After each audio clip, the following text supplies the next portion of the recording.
90వ దశకం 2000 సంవత్సరం నుంచి 2010 లోపు వచ్చిన కొన్ని సినిమాలు లవ్ రెవల్యూషన్ క్రియేట్ చేశాయి తెలుగు చిత్ర పరిశ్రమలో. ఆ రెవల్యూషన్లో దాని వెనక ఉండే విప్లవకారుల్లో కీలకమైన వ్యక్తి ఎవరంటే దర్శకులు, national award winning director and film maker K Vijayabhaskar గారు. వారు ఇప్పుడు మళ్ళీ చాలా కాలం తర్వాత, గ్యాప్ తర్వాత మెగాఫోన్ పట్టి వారి కుమారులు శ్రీకమల్ని హీరోగా పెట్టి ఉషా పరిణయం అని అచ్చ తెలుగులో చక్కటి టైటిల్తో అర్థమయ్యే భాషలో ఓ సినిమా తీశారు. ఆ సినిమా గురించి తెలుసుకోబోతున్నాయి ఇవాళ. అండ్ ఆల్సో అబౌట్ విజయభాస్కర్ గారు జర్నీ, ఆయన హిట్ పాటలు ఎలా కుదిరాయి, ఒక్కొక్క సీన్ ఎలా అమరింది అని మాట్లాడదాం. సార్ నమస్కారం. నమస్తే అండి. హాయిగా తెలుగు భోజనంలో ఉంది సార్ ఉషా పరిణయం అనగానే. సినిమా కూడా అలాగే ఉంటుందండి. ఫుల్ మీల్స్ అనమాట. చక్కగా విస్తరాకేసి వడ్డించిన అందరినీ కూర్చోబెట్టి, మన సాంప్రదాయం అది. అవును. ఈ బుఫే కల్చర్ అంతా తర్వాత వచ్చింది, కానీ ఏ శుభకార్యమైనా చక్కగా విస్తరాలు అన్ని కూరలు పెట్టి, అలాగే నేను సినిమా కూడా అన్ని ఎమోషన్స్ పెట్టి ఎవ్రీథింగ్ సంతృప్తిగా భోంచేసిన ఫీలింగ్ కలుగుతుంది. అండ్ ఇన్ఫ్యాక్ట్ నేను నమ్మేది కూడా అది. అందరూ కలిసి కూర్చుని భోంచేసినట్టు అందరూ కలిసి కూర్చుని సినిమా చూడాలంటే మనం అలాంటి సినిమా తీయాలి. అవును sir. So family, that's how you bring a family together. You should not be dividing the family. సినిమాలో కొంచెం కంటెంట్ బాగుండకపోతే తమ్ముడు బ్రదర్ ఒకసారి చూడాల్సి వస్తుంది, సిస్టర్ ఒకసారి, అందరు కలిసి కూర్చునే కంటెంట్ ఉండదు అక్కడ. అవును sir. I want to again మళ్ళీ థియేటర్కి జనం రావాలంటే మనం థియేటర్ ఎక్స్పీరియన్స్ ఇవ్వాలంటే సినిమా క్లీన్గా ఉండాలి. అలాగే ఉంటుంది ఈ సినిమా. సార్ మీరు జీనియస్ సార్. మీ సినిమాల సృష్టి అంటే నువ్వే కావాలి కావచ్చు, నువ్వు నాకు నచ్చావు, మల్లీశ్వరి, జై చిరంజీవ, వీటన్నిటితో పోలిస్తే ఇప్పుడు ఉషా పరిణయం ఎలా డిఫరెంట్గా ఉండబోతుంది? అంటే ఫ్రాంక్లీ స్పీకింగ్ నువ్వు నాకు నచ్చే జానర్లో ఉంటుందండి, but it's completely different story అసలు. కాకపోతే మీకు ఆ సినిమా ఎంత రియల్గా ఉంటుందో, ఆ క్యారెక్టర్స్ ఎంత మెమరబుల్గా ఉంటాయో, ఇది కూడా అలా ఆ క్యారెక్టర్స్ బాగుంటాయి, చాలా హాయిగా ఉంటుంది. యూ వుడ్ వాంట్ టు, ఇప్పుడు నువ్వు నాకు నచ్చాలో స్పెషాలిటీ ఏంటంటే you want watch it time and again. అవును. వెంకటేష్ గారి యాక్టింగ్ కానీ, మ్యూజిక్ కానీ, ఒక్కొక్క సాంగ్, ఎవ్రీథింగ్. అండ్ అట్లా అందరు టెక్నీషియన్స్ కలిసి we made a beautiful film. 25 years తర్వాత కూడా మీరు దాన్ని ఎంజాయ్ చేస్తున్నారు.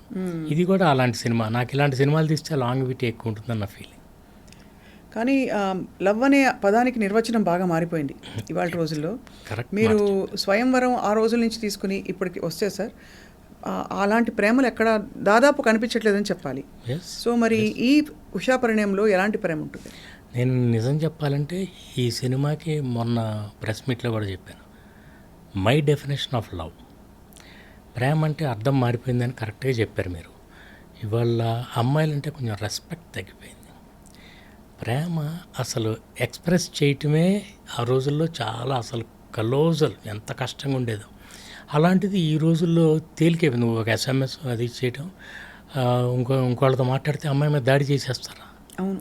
అంటే బేసిక్గా నా ఫీలింగ్ ఏంటంటే అందుకే నేను మొన్న ఒక టీవీ ఇంటర్వ్యూకి వెళ్తే చెప్పాను, మీ అందరినీ నేను రిక్వెస్ట్ చేస్తున్నాను, మీడియా ద్వారా నా చిన్న విన్నపం, ఏదైనా ఇట్లాంటి న్యూస్ వచ్చినప్పుడు మీరు ప్రేమోన్మాది అని రాస్తున్నారు, ప్లీజ్ ఆ ప్రేమ అనే ప్రిఫిక్స్ తీసేయండి. ఉన్మాది మాత్రం, అందులో ప్రేమ లేదు, వాడు ఓన్లీ ఉన్మాది. అండ్ వాడు కేవలం అంటే దట్ ఈస్ కాల్డ్ పొజెసివ్నెస్. అది ప్రేమ కాదు. ప్రేమ అంటేనే where there is violence it's not love. If it is love it is not violent. It cannot be violent. Violence ఉంటే అది ప్రేమ ఎలాగవుతుందండి? That's my point. అందుకని మీడియా అంతా మనం గ్లోరిఫై చేయకూడదని చెప్తున్నా. ప్రేమ అనే ప్రిఫిక్స్ తీసేయండి, వాడిది ఓన్లీ ఉన్మాదం. అండ్ గర్ల్స్కి ఉన్న రెస్పెక్ట్ మనం అది ఉంటేనే అందం. అవును. అండ్ నాట్ బికాస్ అంటే అదేదో పద్ధతిగా చెప్పడం కాదు. నేను అందమైన క్యారెక్టర్స్ చూశాను. I think the most beautiful thing in this world is the woman. అలా తల్లిని, అక్కని, నా ఫ్రెండ్స్ని, ఫ్యామిలీస్ని చూశాను నేను. I have seen great characters. Unfortunately వాళ్ళు ఎవరు లేరు ఇప్పుడు. మా మదర్ కానీ, మా పెద్ద అక్క కానీ, వీళ్ళందరూ బుక్స్లో రాసినట్లు ఉండేవాళ్ళు. అందుకే నాకు సినిమాకి వస్తే, నా సినిమా విషయానికి వస్తే, వాళ్ళందరికీ నేను ఐఎమ్ ఆన్సరబుల్ టు దెమ్. వాళ్ళకి అబ్జెక్షనబుల్గా ఒక్క వర్డ్ ఉన్నా కూడా నేను చాలా సిగ్గుపడతాను. అందుకే నన్ను ఓటీటీ అడిగినప్పుడు కొంచెం లాంగ్వేజ్ ఇది today's language I said get out, I'm not interested. చెప్పేశారా? చెప్పేసి సార్ మీకు నమస్కారాలు. నుంచి ఓటీటీలో ఏంటి సార్ ఆ చెత్త లేకపోతే? ఏంటండి they have normalised almost everything. Everything ఇంట్లోకి తీసుకొచ్చేసారు. అంటే లిటరల్గా ఫ్యామిలీని డివైడ్ చేశారు. ఇంట్లో సినిమా చూస్తున్నా కూడా ఒక్కొక్కళ్ళు చూడాల్సిన పరిస్థితి. ఫ్యామిలీ సినిమా అనే అందరూ టైటిల్ చెప్తారు కానీ ఒక్కొక్కళ్ళు ఫ్యామిలీలో ఒక్కొక్కళ్ళు ఒక్కొక్కసారి చూడాల్సిన సినిమాలు. ఆ డైలాగ్స్ ఏంటి అంతా అసలు చాలా జుగుప్సకరంగా ఉంటుంది. ఇంకోళ్ళ గురించి మనం కామెంట్ చేయలేం కానీ నా వరకు అర్థమైంది సార్. అదే కానీ అదే అంటే ఉషా పరిణయం అనే చిత్రంలో మీ కథ ఎలా ఉండబోతుందని, ఎందుకంటే ప్రేమలో ఎప్పుడు కాన్ఫ్లిక్ట్ ఎక్కడో అక్కడ వస్తుంది. కాన్ఫ్లిక్ట్, మిస్అండర్స్టాండింగు అదంతా క్లియర్ చేసుకుంటూ ముందుకెళ్తేనే ప్రేమ. ఉత్తుత్తి నా మామూలు పరిస్థితుల్లో ప్రేమ ప్రకటించుకుంటే దాని డెప్త్ ఎంతో తెలియదు కదా సార్. సో ఇక్కడ మనకు ఉషా పరిణయంలో ఎక్కడ కాన్ఫ్లిక్ట్ క్రియేట్ చేశారో అని I'm wondering. It's a totally different love story అని నేను ఎందుకంటానంటే లవ్ స్టోరీ అనేది ఒక జనరలైజ్డ్ పదం. అవును. కానీ నేను అందులో ఇంకొక కైండ్ ఆఫ్ స్క్రీన్ ప్లే వాడాను. There's no love between the hero and heroine in the first half. Suspense ఏం లేదు. ఇంత లవ్ స్టోరీలో లవ్ లేకుండా ఎలా తీశారు? నన్ను ఒక మంచి క్వశ్చన్ అడిగారు ఎవరు. ఇన్ని పాటలు ఎలా వచ్చినాయండి? మరి you have to see the film to understand it. అర్థమైంది సార్. అండ్ నేను అంతే అంటే నాకు లవ్ స్టోరీ అంటే చాలా ఇష్టం, కానీ ఇదివరకు నేను చేసిన సినిమా లాంటివి చేయటం నాకు ఇష్టం లేదు. కొంచెం డిఫరెంట్. అందుకని ఒక different screenplay. Central idea is love only. ప్రేమ చుట్టూనే తిరుగుతుంది, కానీ అది ఇంకొక యాంగిల్.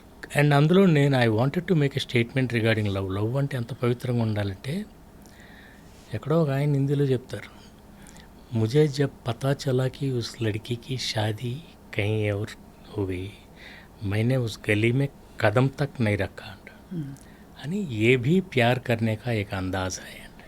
బాబా. సో అది చాలా నచ్చుతుంది అనమాట నాకంటే. ఆ అమ్మాయి షీఈస్ కమిటెడ్ టు సంబడి, ఏదో పెళ్ళి అయిపోయింది, something you have no right and she's not your property. నాకు సోఫా సెట్ ఉంది, మొబైల్ హ్యాండ్ సెట్ ఉంది, బైక్ ఉంది, నువ్వు కూడా అట్లాగే నాకు నా సెట్ ప్రాపర్టీ అంటే తప్పది. You loved her by your choice. మీకు నచ్చినట్టు తను ఉంది కాబట్టి లవ్ చేశారు. ఆ అమ్మాయికి కూడా తనకు నచ్చినట్టు మీరుంటే లవ్ చేస్తుంది, లేకపోతే లేదు. Choice should be hurts. దాన్ని ఎవరు కూడా అంటే she is not answerable to anybody. తండ్రి లేదు, బ్రదర్ లేదు. అలా తనకి ఆ ఫ్రీడమ్ ఉండాలి. ఉంటే ఇంకా బాగుంటుంది. ఇదివరకు కూడా అలాగే ఉండేది. స్వయంవరం ఎందుకు చేసేవాళ్ళు అంటే నిజంగా చెప్పాలంటే షీ విల్ చూజ్. తనకు నచ్చిన క్వాలిటీస్ అన్నీ ఉంటే, అంతేకాని మీరు ఇలాగే చూస్ చేసుకోవాలని చెప్పడం ఈ మధ్యలో ఎక్కడో మొదలైంది.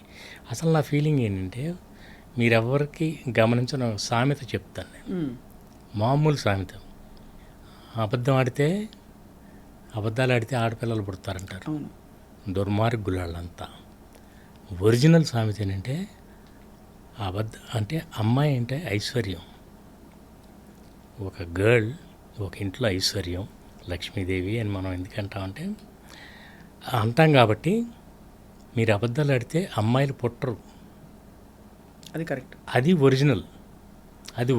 ఎందుకంటే మీకు ఐశ్వర్యం ఉండదు ఇంట్లో. మీరు ఏ ఇల్లు అని తీసుకోండి, నేను అనకూడదు కానీ అట్లా చాలా ఫ్యామిలీస్ ఉంటాయి వితౌట్ ప్రాబ్లీ గర్ల్స్ లేకుండా. కానీ గర్ల్స్, లేడీస్ వాళ్ళందరూ హ్యాపీగా ఉన్న ఇల్లు చూడండి, లేని ఇల్లు చూడండి. కొంత నేను మన్మధుల్లో చిన్న బిట్లో పెట్టాను. మగ మొక్కలు కూడా మగయ్యే ఉంటాయి. ఆ ఇంట్లో ఏ విధమైన సెలబ్రేషన్ ఉండదు, ఏ విధమైన అందం, అలంకారమే ఉండదు. అండ్ లేడీ విలియం వర్డ్స్వర్త్ గారు చెప్పినట్టు, a thing of beauty is a joy for ever. అట్లా మీరు అందంగా ట్రీట్ చేశారనుకోండి, మీకు ఇంకా చాలా నేను అది గట్టిగా నవ్వుతాను. మీరు ప్రేమ ఇవ్వండి, డబుల్ ప్రేమ ఇస్తారు. And they take care of you so well. They are the purpose of life అన్న ఫీలింగ్. అదర్వైజ్ చాలా మామూలు ఈ దున్నపోతులను చూస్తున్నాం, మనం కూడా అలాగే అయిపోతాం. అట్లా నాకు చాలా రెస్పెక్ట్ అండి. అది సినిమాలో చూపిస్తున్నాను. ఈ లవ్ కూడా అంతే రెస్పెక్టబుల్గా ఉంటుంది. ఇంకో యాంగిల్ ఉంటుంది. ఇంకో యాంగిల్లో ఉంటుంది. ఇంకో యాంగిల్ ఉంటుంది. చాలా క్యూరియాసిటీ పెంచుతున్నారు సార్ మీరు.